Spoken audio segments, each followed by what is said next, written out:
На Абаза ТВ время новостей. Здравствуйте. Сегодня в выпуске.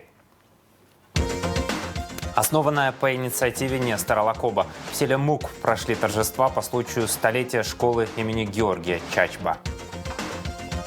От их работы будут зависеть здоровье и жизнь граждан и гостей Абхазии. Готовность к летнему сезону обсудили в ходе расширенного межведомственного совещания в МВД республики. Его имя связывают с культурным возрождением Абхазии. В Абхазском госуниверситете состоялся круглый стол, посвященный 110-летию со дня рождения Михаила Бгашба. В селе Мук прошли торжества по случаю столетия школы имени Георгия Чачба. В мероприятии приняли участие президент Абхазии Бадра Гунба, вице-президент Беслан Бигвава, спикер парламента Лаша Ашуба, члены правительства и выпускники разных лет. Гости возложили цветы к мемориалу погибшим в Отечественной войне народа Абхазии. Для участников торжества была организована праздничная программа. На мероприятии побывала и наша съемочная группа. Подробности в репортаже Заура Кварчи. Село Мук, сердце Абжуйской Абхазии, отметило столетие средней школы. Поздравить жителей села с юбилеем учебного заведения приехали президент республики Бадра Гунба, вице-президент Беслан Бигвава, спикер парламента Лаша Ашуба, депутаты, члены правительства, а также выпускники разных лет. Перед началом торжественной части собравшиеся возложили цветы к мемориалу в честь уроженцев Мук, павших на полях Отечественной войны народа Абхазии.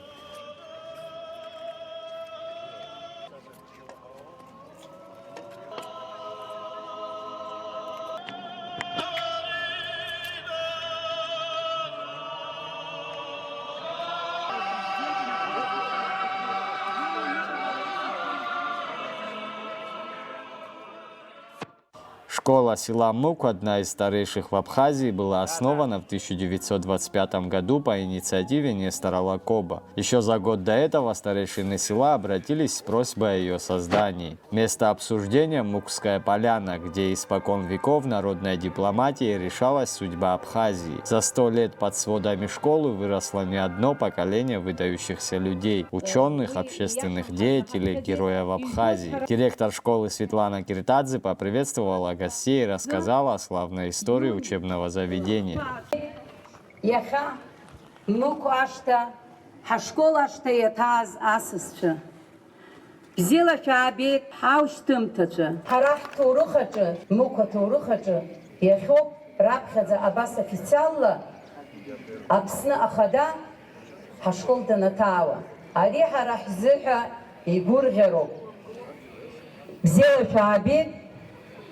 Бадра Зурабипа, Хюстроги, Шерги, Хаштача, Шбара, Хайгургой. Славную историю школы и всего села отметил в своем выступлении президент Бадра Гунба. Он поздравил сельчан с юбилеем и заверил, что школа получит всестороннюю поддержку со стороны государства.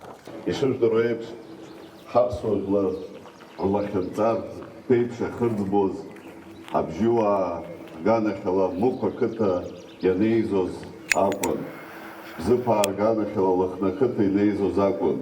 Хомпада Артакытаква, Ацагдузмо, Турых Дузмо, Ехапе Хаглари, Прханы Язго, Азтара Пахырдбоз, Тыпны, Ипшо Тыпны Языку. Аханкара Ганахала, Харти Нукзалаги, Абвипара Парейта Адзараздара Парзы, Хотала, Ацклапшта Захуд, Ганахала, Хадгалар Шокло Ждырвстаху. Со сцены звучали поздравления от гостей и выпускников, теплые слова в адрес педагогов и всех, кто связан с историей школы. Арцевират и Лазара, Гукала и Шудеснехелой, Атурых Дузмо, Апсукыта, Абжиуар Джахарта, Мук, Абжарат, Апсуа школ, а номер Акы, Шишипса, Ахыцра, Амш. Хымпада, Ари, Апсуа Жлар Хзы, Дара, Акрызазгуа, Нефел. Мук, Ялца, Забартахыбра, Перылца, Запсна, Фархача, Ах, Запшазмо, Апсна, Авниц, Агунга, Апснантыцги, Зырпшдо, Хак, Тызго, Зырызго. Абра Светлана Сарбионовна раԥхьа днаргыланы еиҭауп ҳәа расҳәар сҭахуп абра аџьабаа збо. Ҳҿар хәыҷқәа уаҵәтәи ҳамш аџьабаа рыдызбало. После официальной части праздник продолжился концертной программой. Настоящую праздничную атмосферу создавали музыкальные и танцевальные номера в исполнении выпускников и творческих коллективов.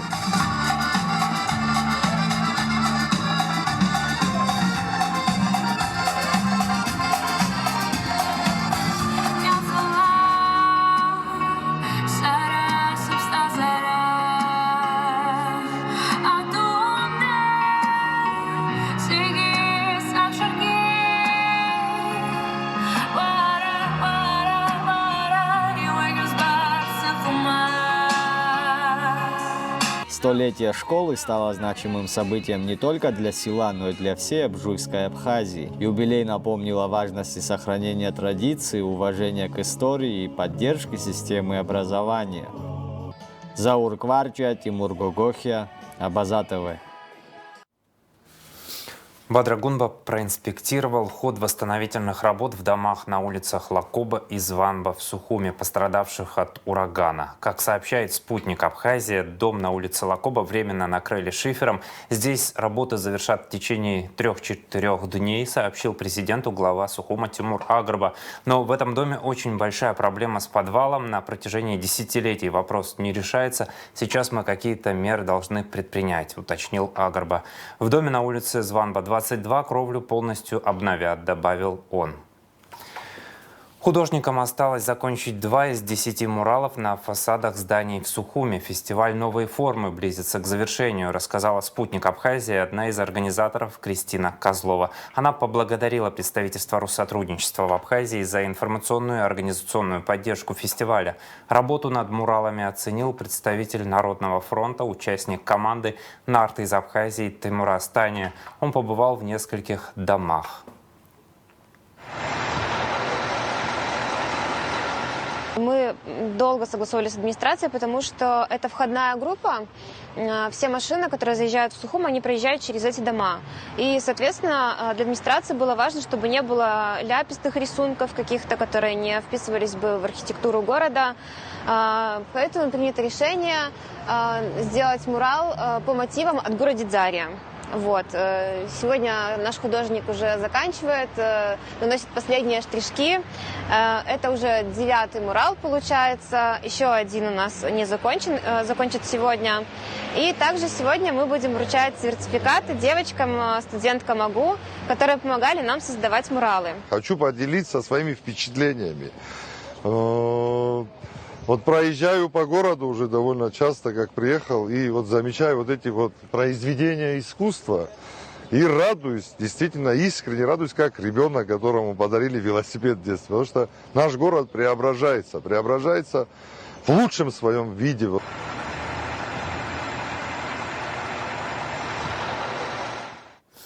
Это было видео с ресурса «Спутник Абхазия».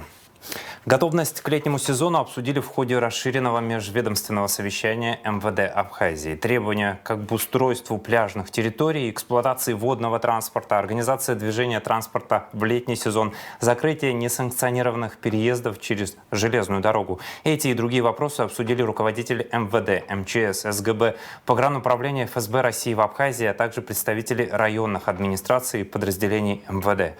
Подробнее Надежда Боровикова. В ближайшее время будет названа официальная дата открытия купального сезона. Решение принимают главы районов по согласованию с МЧС Абхазии. В преддверии курортного сезона вице-премьер, министр внутренних дел Роберт Кьют провел расширенное межведомственное совещание, посвященное обеспечению безопасности жителей и гостей Абхазии в летний период. Начальник госинспекции по маломерным судам МЧС Абхазии Тенгиз Сабуа напомнил о правилах охраны жизни людей на водных объектах, утвержденных постановлением Кабмина 2019 года. Обеспечение выполнения требований, предъявляемых к пляжам, к местам массового отдыха населения людей у воды в соответствии с настоящими правилами, возлагается на владельцев соответствующих объектов. То есть городские пляжи, соответственно, данные правила возлагаются на глав администраций городов и районов Республики Абхазия. Продажа спиртных напитков на пляжах и в местах массового отдыха людей на у воды запрещается. Это может быть для кого-то новшество, но в этих правилах от 2019 года все прописано. Пляжи, которые находятся в аренде администрации городов, и физические либо юридические лица обязаны осуществлять постановку пляжей на учет Государственной инспекции по маломерным судам МЧС Республики Абхазия. За 5 лет на водных объектах в Абхазии погибло 56 человек. Основная причина – неготовность пляжей к безопасному отдыху граждан. Из 20 зарегистрированных пляжей ежегодно только 8 полностью пригодны к приему гостей. С 2022 года действуют новые штрафы за нарушение требований к пляжам от 9 до 12 тысяч рублей. Основных требований 5. Это подводные работы по очистке дна, установка сигнальных мачт, разрешающих или запрещающих купание, ограничительных буев для людей и транспорта, а также наличие вышки со спасателями. На каждом пляже минимум 100 метров влево и вправо должен быть спасательный пост. То есть спасательная вышка с сертифицированными матросами-спасателями, хотя бы 3 человека на данную территорию. Второе. Обозначить границы заплыва в местах купания. То есть должны быть ограничительные буи. Ограничительные буи между собой ставятся 25 метров, от берега около 30 метров. То есть это зона купания людей. Маломерные суда, либо остальные корабли, катера, чтобы подходили к берегу, у них должна быть техническая зона. То есть дорожка, по которой они могут пройтись, не задевая людей, которые купаются в море. Хуже всего безопасность на воде в предыдущие годы была организована на пляжах Гагарского района, подчеркнул Тенгиз Сабуа. Пляжи Сухума, Гулрыбша и Ачамчиры выполнили все условия МЧС, кроме вышек со спасателями. Страна испытывает нехватку специалистов в этой сфере. Заместитель главы администрации Гагарского района Тимур Ампар отметил, что в этом году ожидается рост турпотока. Район активно готовится, и все недочеты будут устранены. Касаемо подготовки пляжей в прибрежной части, это Цендрив, Шкагра, я доведу до руководства все необходимые мероприятия, которые нужно будет провести. Соответственно, администрация всегда тесно сотрудничает и со всеми службами, и с органами обеспечения безопасности. То есть все недочеты будут исправляться своевременно. И я думаю, мы сумеем принять в этом году и достойно обеспечить отдых туристов, которые посетят наш район. В прошлом году Погрануправление ФСБ России в Абхазии зафиксировало 38 нарушений правил пограничного режима на море, из них 29 в период курортного сезона. Нарушители оштрафованы на общую сумму 111 тысяч рублей. Всего на учете у нас в подразделениях береговой охраны состоит 815 маломерных судов, из которых с повышенными скоростными характеристиками, то есть с мощностью двигателя от 100 лошадиных сил и выше, 285 судов. Владельцами маломерных судов в период курортного сезона допускаются нарушения пограничного законодательства, связанные с выходом в море без уведомления пограничных органов и выходом на удаление более 2 морских миль. В 2024 году мы отмечали также случаи передачи управления маломерными судами лицам, не имеющим действительных документов на право управления. Хочется сказать, что реализация мер административного принуждения, она вызывает негативную реакцию у окружающих. Поэтому с целью исключения этого предлагается основные усилия сосредоточить все-таки на профилактических мероприятиях. В первую очередь это в местах скопления маломерных судов и в точках проката размещать соответствующий информационный материал, работать непосредственно с владельцами точек проката и маломерных судов, но и непосредственно ужесточать спрос именно с них. Глава столичной администрации Тимур Агарба рассказал, что все службы работают в усиленном режиме. Столица готовится к приему гостей. Кроме того, он просил министра внутренних дел оказать содействие в 2 вопросах. Как вам известно, в городе очень много транспортных средств, и летом ожидается еще больше. Значит, совместно с УВД, с ГАИ города Сухумы вопросы прорабатывали. Допустим, штрафовать людей там, где нет ни разметки, ни парковочных мест, не представляется возможным. Поэтому сейчас в течение месяца мы собираемся нанести разметку на всей центральной части города Сухум с парковочными местами, значит, с запретом в некоторых местах, где этого нельзя делать. И в этом плане рассчитываем на, значит, совместную работу, чтобы у нас в городе таких заторов не было. И И, Роберт Витальевич, я думаю, что, я уверен, вы с этой проблемой знакомы и этим занимаетесь, но есть очень большой запрос от горожан, которые сейчас даже письменно обращаются. Значит, это владельцы ресторанов там, и людей, и массовое скопление народа. Значит, люди, бизнесмены просят обратить внимание на то, что наше население с огнестрельным оружием в алкогольном опьянении, состоянии приходят в места общественного скопления, что в свою очередь не нравится ни отдыхающим, ни нашим местным населению, которые проводят время со своими семьями, с детьми и так далее. Это на самом деле большая проблема. Вот если будут законные решения со стороны администрации по парковочным зонам, а также местам, где запрещено парковаться, мы соответствующим образом можем тогда начать работу, в том числе и по эвакуации автотранспорта, который беспорядочно стоит по городу. Это первый вопрос. Касаемо второго вопроса. Буквально недавно в ходе подготовки плана мероприятий, так скажем, по летне-курортному сезону, мной была поставлена задача не только по городу Сухум, а по всей Абхазии.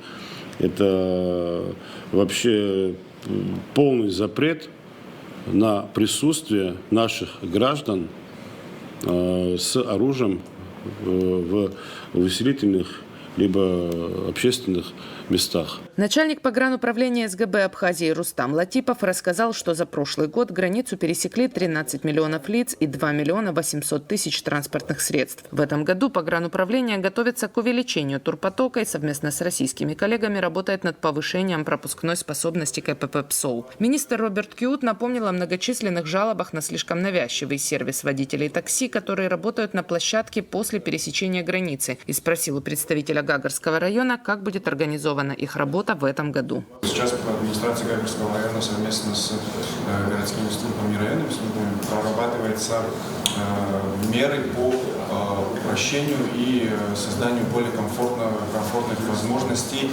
для прибывающих туристов, то есть упорядочить расположение самих маршрутных такси на территории определенной, отведенной для этого, то есть не создавая заторов среди тех, кто просто приезжает высадить пассажиров и уехать, то есть прорабатываются пути и маршруты для того, чтобы это все скооперировать так, чтобы создать максимально комфортные условия для людей, которые там работают, соответственно, зарабатывают деньги, и для туристов, которые приезжают. Вот когда турист попадает на территорию Абхазии, первым он видит пограничник. Также он его встречает, после пограничника стоит непонятный образ. Вот как есть, так и говорю, вы просто посмотрите, кто там стоит, что они делают, как они к ним относятся. Вот этот образ, который формируется уже, наверное, дальше в сознании человека, что куда я приехал. Слушайте, я могу принять радикальные меры, понимаете? Я могу принять любые, скажу так, меры, чтобы их там не было. Но в то же время мы же понимаем, что эти люди тоже хотят зарабатывать. Они своих детей кормят, они семьи кормят. Но им нужно создать площадку, им надо создать условия, где они будут обитать. В этом курортном сезоне ожидается также увеличение нагрузки на железную дорогу. При этом на участке Псоу-Сухум есть 10 санкционированных автомобильных переездов, оборудованных знаками, и 18 незаконных, ликвидировать которые самостоятельно представители Абхазской железной дороги не могут. В сегодняшний день мы не только там увеличили количество поездов, но мы еще возим опасные грузы, дизтопливо, керосин, это авиационный керосин, бензин, которые очень взрывоопасны и, не дай бог, при столкновении могут привести к большой беде. Это мы должны учитывать. И поэтому сегодня, пользуясь случаем, хочу попросить всех глав администрации здесь присутствовать, потому что все эти проблемы находятся в каждом районе. Хочу попросить вас, пользуясь случаем, чтобы совместно этот вопрос какие-то меры принять для разрешения этого вопроса, потому что мы своими силами, к сожалению, не справляемся. Купальный сезон в этом году начнется, вероятно, как и в прошлом. 5 июня в Гагарском, Гудаутском и Сухумском районах, 10 июня в Гулрыбском и Ачамчирском районах. От нашей работы будут зависеть здоровье и жизнь граждан и гостей Абхазии, подчеркнул вице-премьер Роберт Киут, призывая все ведомства к слаженной и эффективной работе в летний сезон. Надежда Боровикова, Торник Амичба, Абаза ТВ. Министр иностранных дел и по делам соотечественников за рубежом Сирийской Арабской Республики Асад Хасан Аль-Шайбани поздравил Олега Барцица с назначением на должность министра иностранных дел Республики Абхазия. В поздравлении, в частности, говорится: «Хочу выразить вашему превосходительству свои наилучшие пожелания крепкого здоровья, счастья и успехов в выполнении ваших задач. А также надеюсь, что вместе с вами мы сможем укрепить двусторонние отношения между двумя странами и углубить наше совместное сотрудничество в различных направлениях». Олег Барциц, в свою очередь, направил слова благодарности в адрес Асада Хасана Аль-Шайбани за поздравление в связи с назначением на должность министра иностранных дел Абхазии. Приказом начальника Государственной службы охраны генерал-майора Дмитрия Дбар за добросовестное отношение к исполнению возложенных обязанностей, дисциплинированность, ответственность, а также за участие в инаугурации президента Республики Абхазия почетной грамотой награжден состав почетного караула.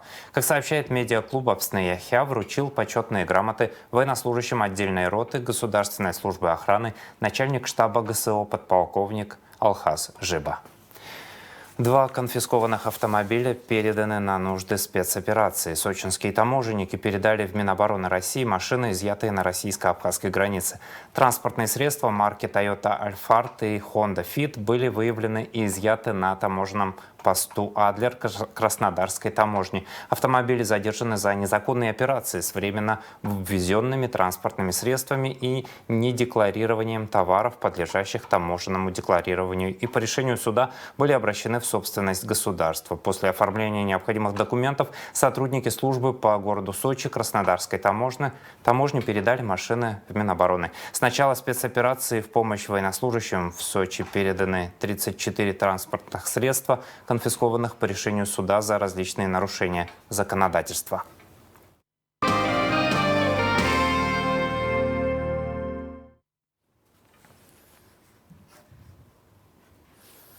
«110 лет назад родился Михаил Бгашба, советский государственный и политический деятель, оказавший огромное влияние на общественное, культурное и научное развитие Абхазии. В Абхазском государственном университете состоялся круглый стол, посвященный памяти Михаила Тимуровича. Подробности в репортаже Рады Чачава.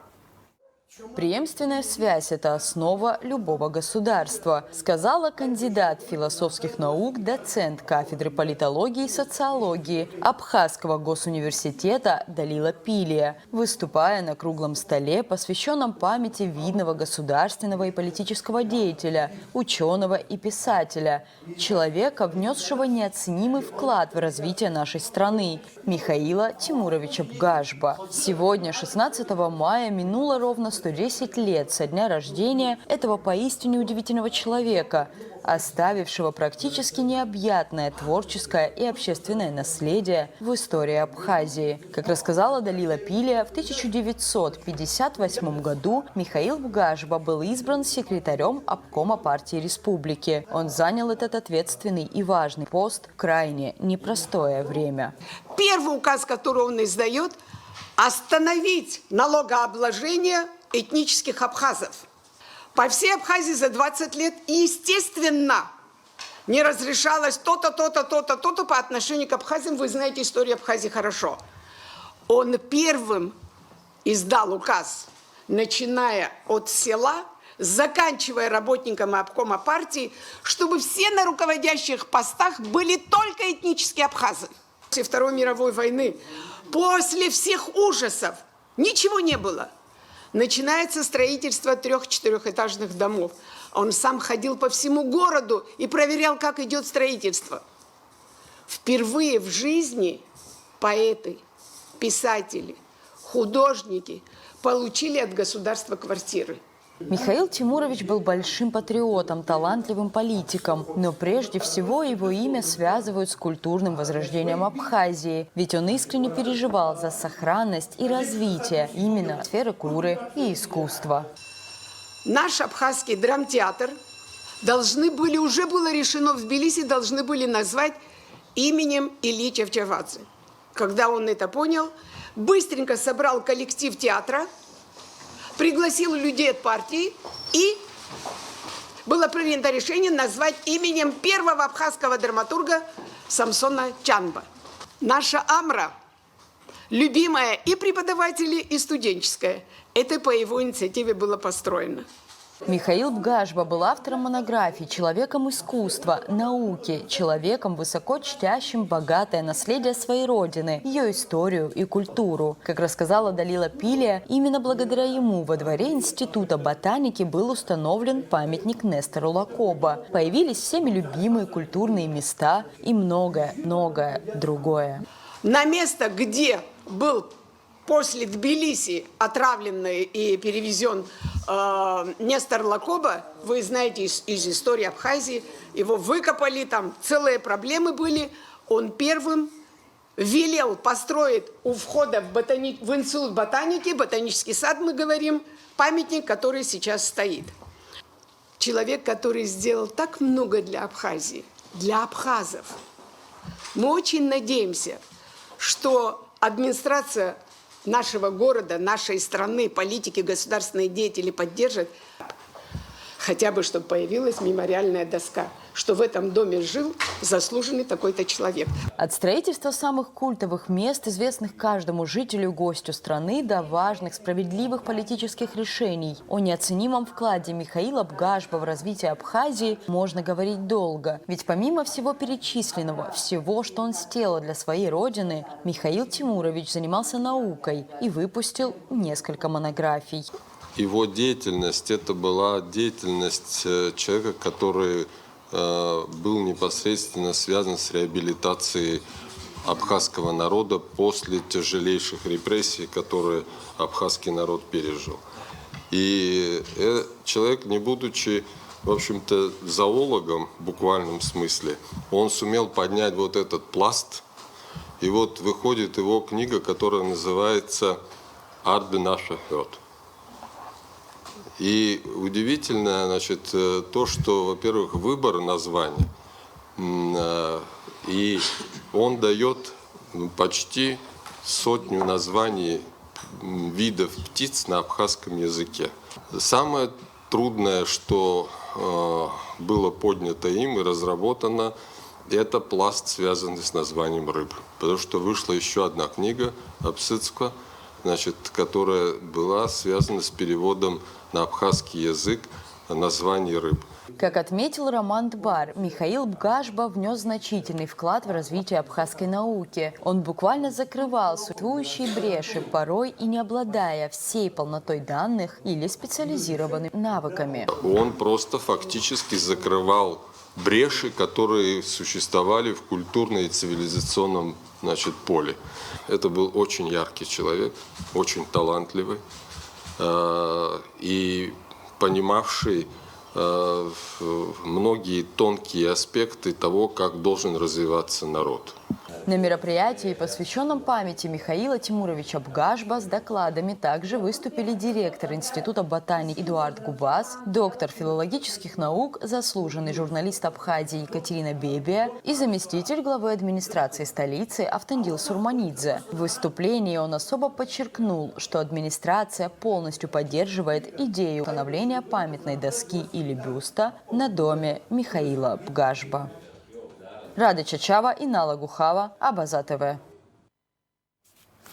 Олимпиада «Путь к вершинам» стартовала в Абхазском госуниверситете. Ежегодно Национальный университет проводит Олимпиаду, целью которой является развитие творческих способностей и интереса к научной деятельности у талантливой молодежи, популяризация научных знаний и создание условий для интеллектуального развития и поддержки одаренных школьников. Победители и призеры Олимпиады получают возможность быть рекомендованными к зачислению на бюджетное или платное отделение выбранного направления. Как отметила заместитель первого проректора госуниверситета Инга Арзенба со ссылкой на данные районных отделов образования, в 2025-м в Олимпиаде «Путь к вершинам» примут участие более 50 выпускников школ Абхазии.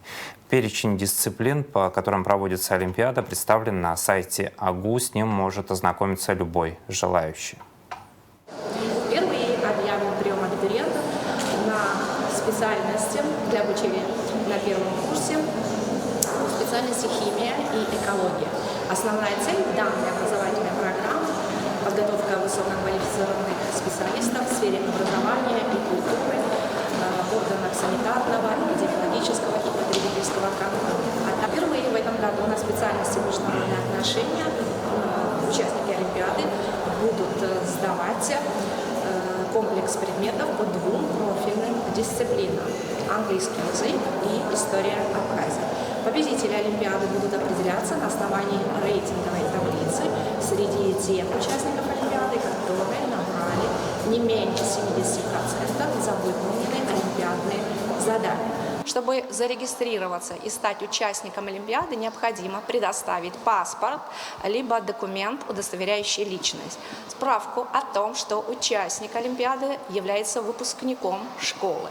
Но это только для тех участников, которые не прошли регистрацию в списках, предоставленных и сформированных районными отделами образования. Одновременно участники Олимпиады могут принимать участие в Олимпиаде по нескольким профильным предметам. С тем лишь условием, что профильные предметы сдаются в разные дни. Если же профильные предметы Олимпиады сдаются в один день, то участник Олимпиады вправе выбрать наиболее приоритетное для него направление подготовки специальности. В Доме Москвы в Сухуми в преддверии Дня славянской письменности и культуры, который традиционно отмечается 24 мая, представительство Россотрудничества в Республике Абхазия провело викторину, посвященную этому празднику. Она включала вопросы на знание истории, зарождения славянской письменности и ее роли в развитии культуры России.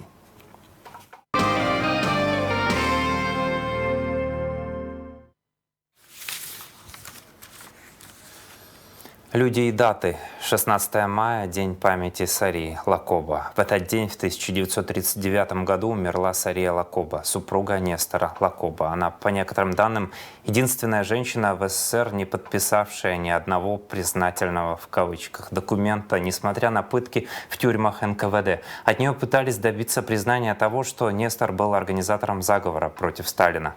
Умерла от побоев и тифа в Артачальской тюрьме города Тбилиси. Место захоронения остается неизвестным. После выпуска новостей смотрите театрализованную постановку режиссера Джамбула Жардания «Вечер памяти Сарии Лакоба» из архива Абаза ТВ. Другие даты сегодняшнего дня. 16 мая 1942 года погиб старший лейтенант Владимир Харазия. В этот день в бою батарея под командованием Владимира Харазия отбила не одну танковую атаку немцев. Сам Харазия подбил 8 танков. За боевые заслуги он первым из абхазов был удостоен звания Героя Советского Союза посмертно. 16 мая 1944 года указом Президиума Верховного Совета СССР за образцовое выполнение боевых заданий и проявленную при этом отвагу и мужество Рождену Барцец было присвоено звание Героя Советского Союза.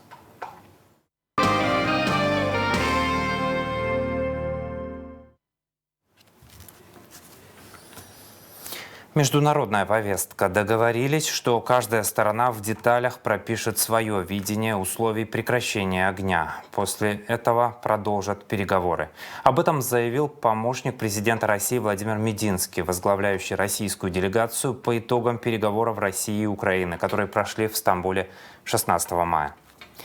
Президент Торгово-промышленной палаты Абхазии Тамила Мерсхулава приняла участие в 16-м международном экономическом форуме «Россия-Исламский мир. Казан-форум» и в юбилейном 5-м международном форуме ТПП. Программа форума, в котором участвовали представители бизнеса, власти и экспертного сообщества из десятков стран, включала панельные дискуссии, бизнес-сессии и B2B-переговоры, где обсуждались ключевые вопросы международной торговли, инвестиций и промышленного сотрудничества. На пресс-конференции, посвященной посвященной 5-му международному форуму ТПП стран Организации исламского сотрудничества в АО «Татмедиа», отдельное внимание уделялось укреплению связей Абхазии с регионами России. В своем выступлении Тамила Мерсхулава подчеркнула, что 5 лет форума – это показатель стабильности и доверия между деловыми сообществами разных стран, а также подтверждение его репутации в качестве важной платформы для укрепления международного сотрудничества.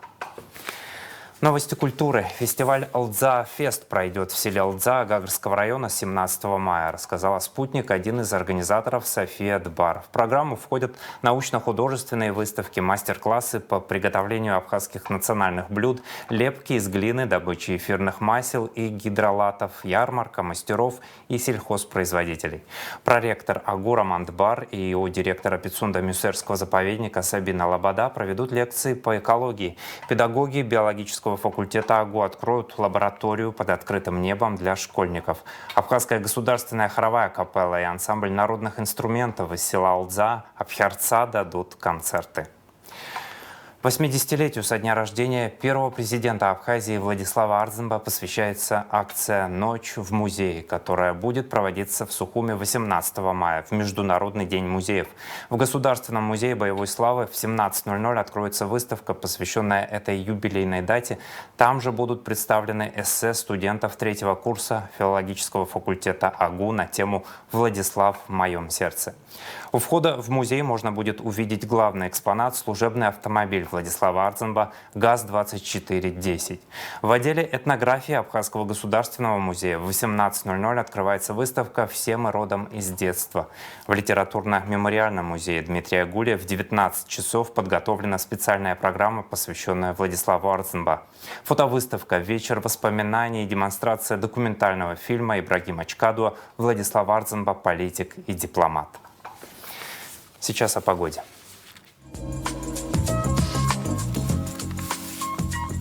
В выходные дни 17 и 18 мая в Абхазии ожидается облачная погода с прояснениями. В субботу без осадков.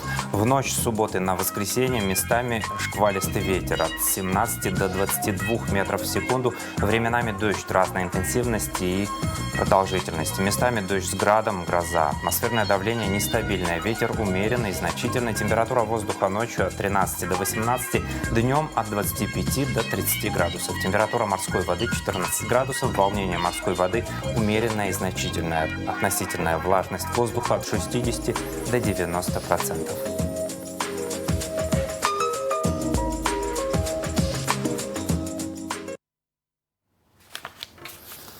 На этом выпуск завершен. За развитием событий следите вместе с нами. До новых встреч на Абаза ТВ. Удачных выходных!